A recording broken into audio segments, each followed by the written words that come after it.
Okay, so last week we looked at the choice that Lot had. And remember, Lot chose not very wisely. He chose through worldly eyes instead of eyes of faith. So today we're going to look at the choice of Joshua, and we're going to see it's a choice of a lifetime.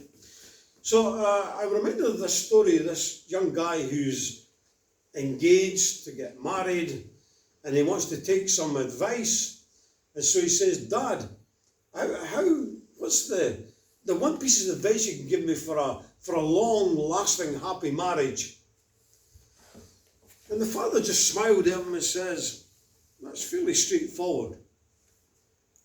And his son said, but Dad, you guys have been together for 28 years. He said, that's incredible. How do you do it? There has to be a secret. So again, the father said, it's very easy, son. Your mum and I got married. And when we first got married, we made a deal. And the deal was simply this. She would make all the little decisions in life, and I would make all the big decisions in life. So the young guy said, Dad, that sounds absolutely brilliant. He says, but how do you know the difference between a little decision and a big decision? And he says, that's easy as well. There hasn't been any big decisions yet. Think about it. When it comes to decisions in life, God should always be included in those decisions. We noticed that with his decision with Lot last week. And when we look at the life of Joshua, we can see that he deliberately chose God with every step of his life. Every step of his life. And so Joshua, the background to the text we had, Joshua has just finished giving Israel a history lesson about what God has done for them, all the incredible miracles that he's done, and how he's delivered them time and time again from their enemies. And so now Joshua gets to the point here where he says, right guys, it's decision time. It's your turn to make up your mind. And so I had a reading there, Joshua 24:15. Now remember at this time Joshua is old, okay? He's very old and he's about to die. He's coming to the end of his life. And so with God's help and God's guidance, he's helped them into the promised land. He's helped them win battles over their enemies time and time and time again. And here he is asking his fellow Israelites the all-important question before he dies. Who will you serve? Who will you serve? Are they going to remain faithful to the one true God? Or are they going to turn away to these other gods? And that's what we're going to look at this morning. And the first thing we learn is this, that faith requires a conscious decision. See, Joshua is asking the Israelites to make a conscious decision based on the facts. It's not based on fiction, it's based on facts. He's not asking them to choose one over the other because one sounds better than the other or may appear better than the other. He gives them three choices. And the three choices are the gods beyond the Euphrates. That is basically where their ancestors used to worship, where Abraham and his father worshipped, and there they worshipped idols.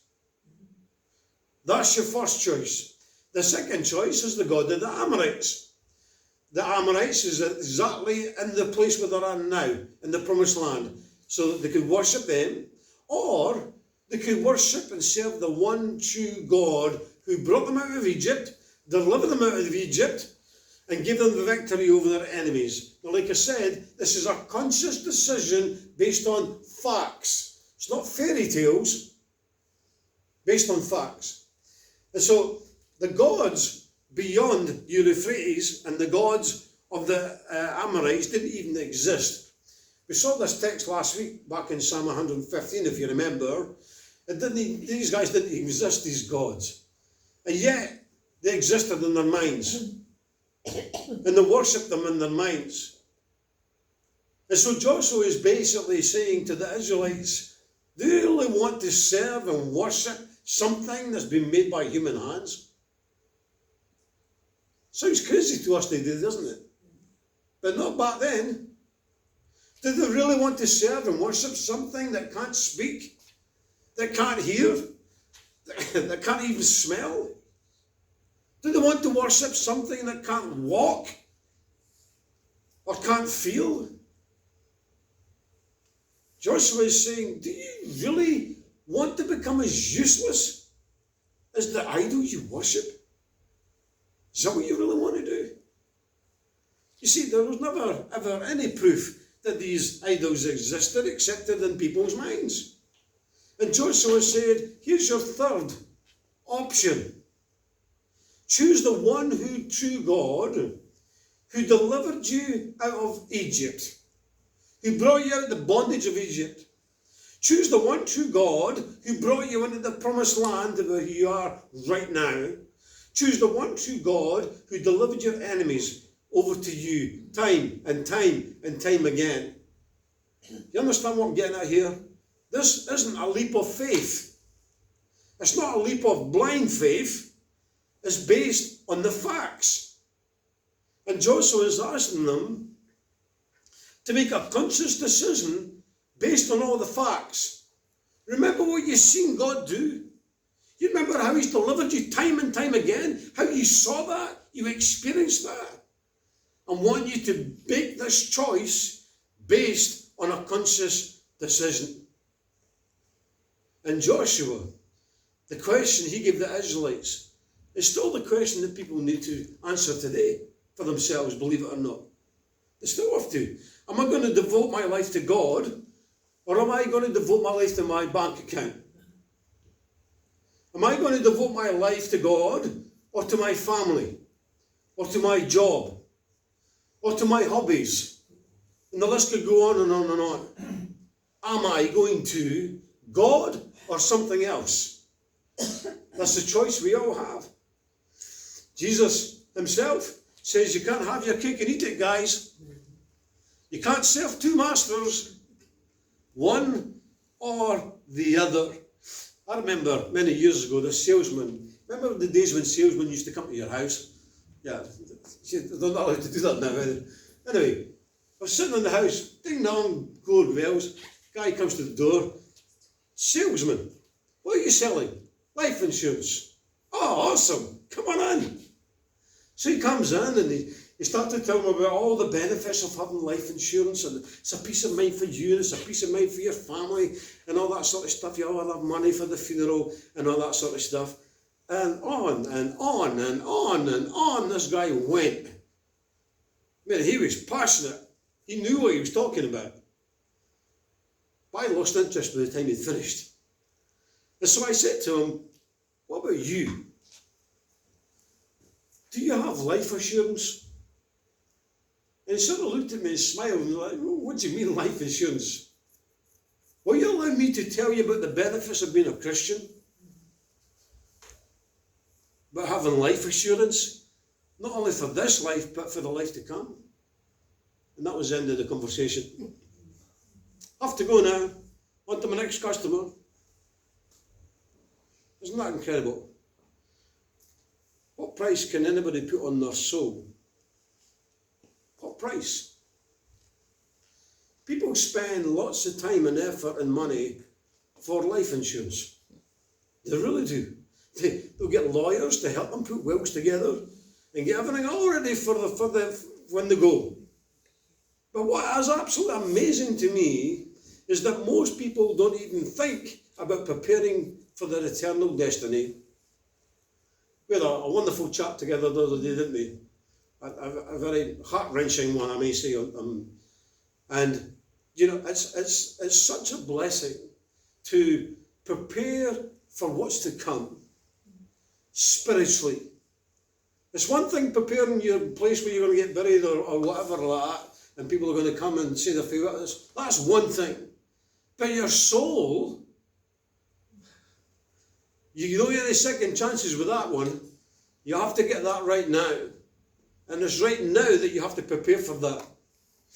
I remember this story about an elderly man who used to keep his valuables up the loft. And his wife would always giggle and say, why are you keeping all your valuables up the loft? There's literally thousands of pounds worth of things up here. And he just smiled and said, well, when I die and go to heaven, I'm going to take it with me. Well, of course, a few months later, the man passed away. He died. So the woman, she remembered the loft. And she goes up, and sure enough, all the stuff was there. And she thought to herself, I knew you should have put them in the basement. See, we all come naked into this world, come to Paul and Solomon, and we're all going to leave this world naked.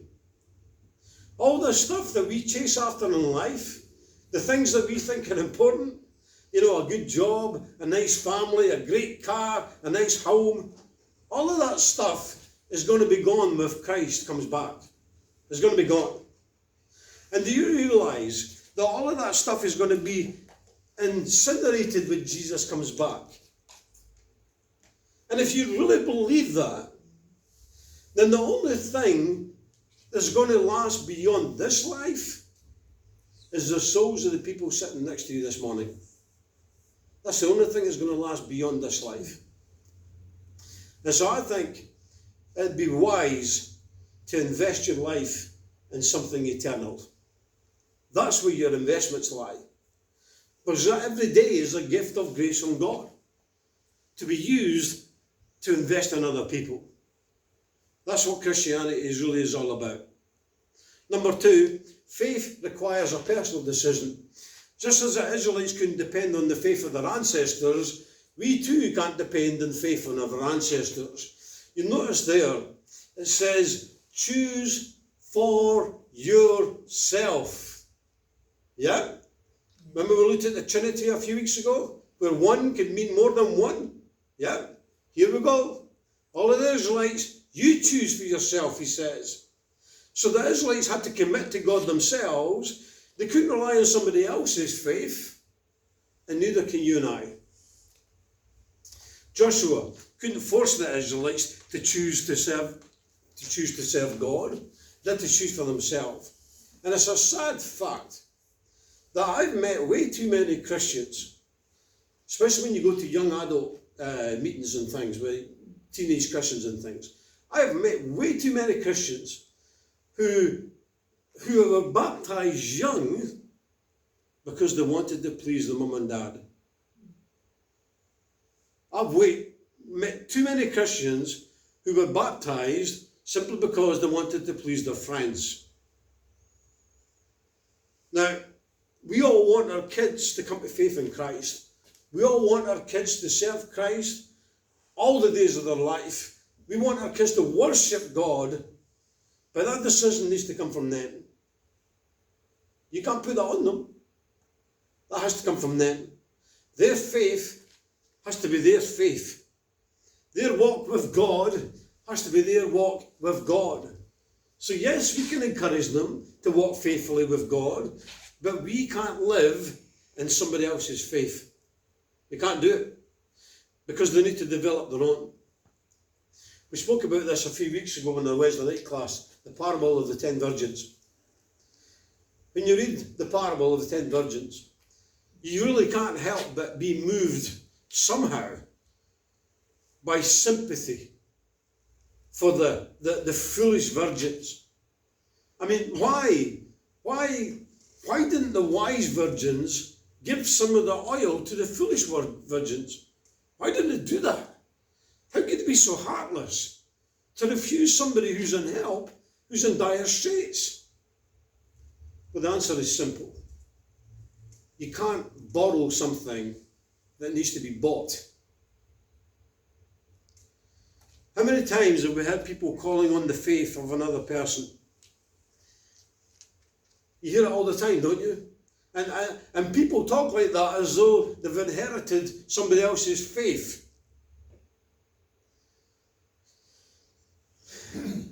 My father served as a preacher for the church for 25 years. That'll give me access to heaven. My mother was a ministry, went all over the world spreading the good news about Jesus. That's going to be accredited to my faith. You hear talk like this all the time. But you see, just as Joshua asked the Israelites to choose, every single person needs to personally decide to follow God. has to be an individual decision. Number 3, faith requires commitment. Joshua himself had the same choice as the Israelites. I think we forget that in the story. He's given them a choice, but he's still got that choice to make. The God of the Euphrates or the God of the Amorites, or God himself, the one true God, the one who delivered them out of Egypt, the one who brought them victory over their enemies time and time again. And so Joshua declared that he and his household were going to serve the Lord. You see, Joshua wasn't only encouraging the Israelites to choose God.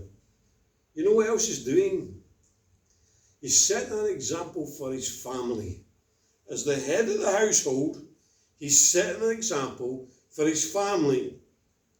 So he's not only encouraging Israel, he's encouraging his family.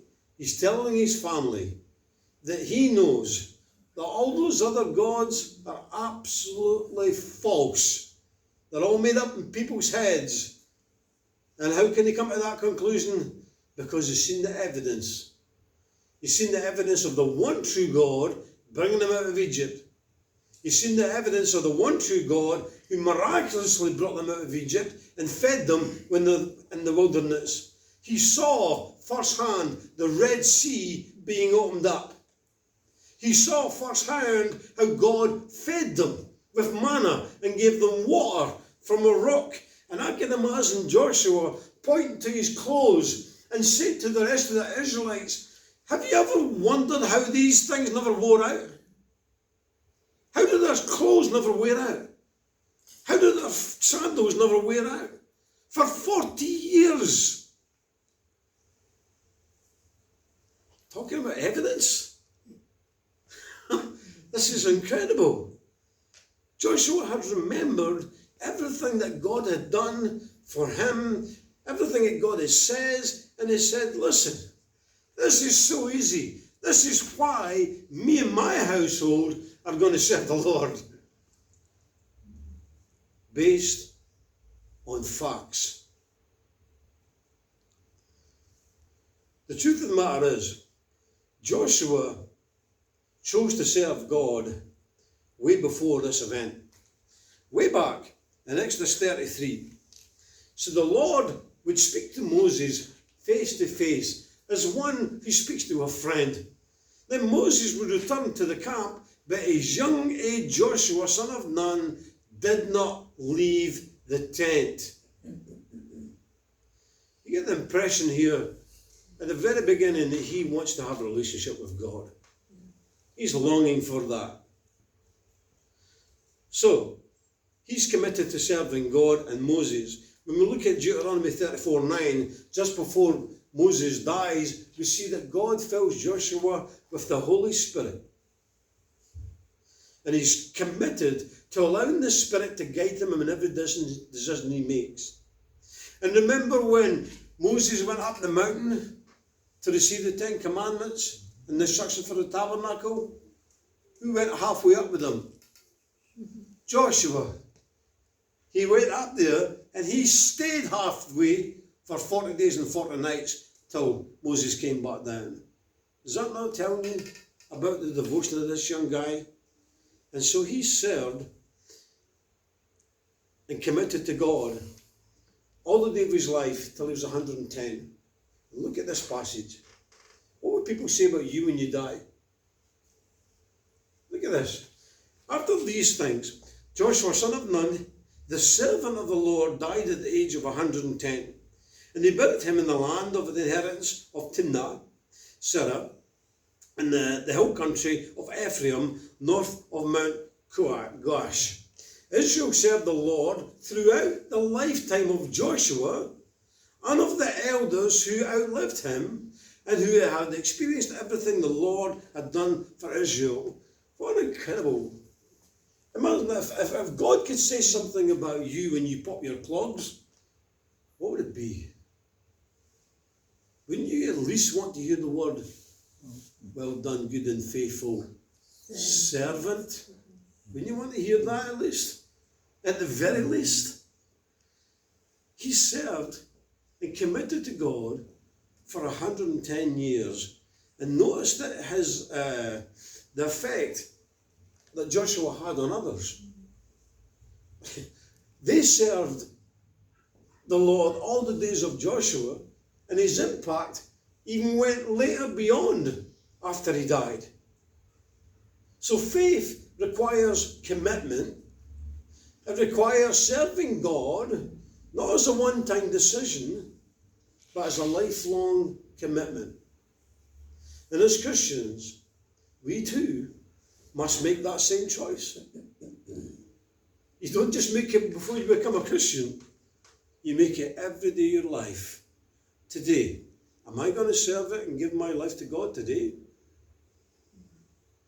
Or am I going to hold back? Am I just going to serve God when difficult times come, just to get his favour? And when he delivers me out of that favour, delivers me out of that problem, then hey, I'll put him back in my back pocket. The God of convenience. See, Joshua's faith and commitment to God shaped every single part of his life. And people knew it. That's what we just read there. People knew it. But people not only knew it, people saw it. And even more important, people followed. People followed Joshua. So the question is your life shaped by your commitment to God? As you set that example for you, for your family, for your friends, to come and make a choice, to follow the one true living God. And if you're not a Christian today, then the question is the same as what Joshua was asked, like I said earlier. Will you serve self? Will you serve your hobbies, your money, your fashion design, your family, whatever goes up there? Will you serve whatever, or will you serve the one true God?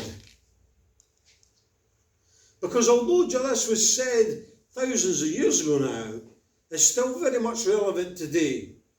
Who will you choose to serve? Your own God or the one true living God? God bless.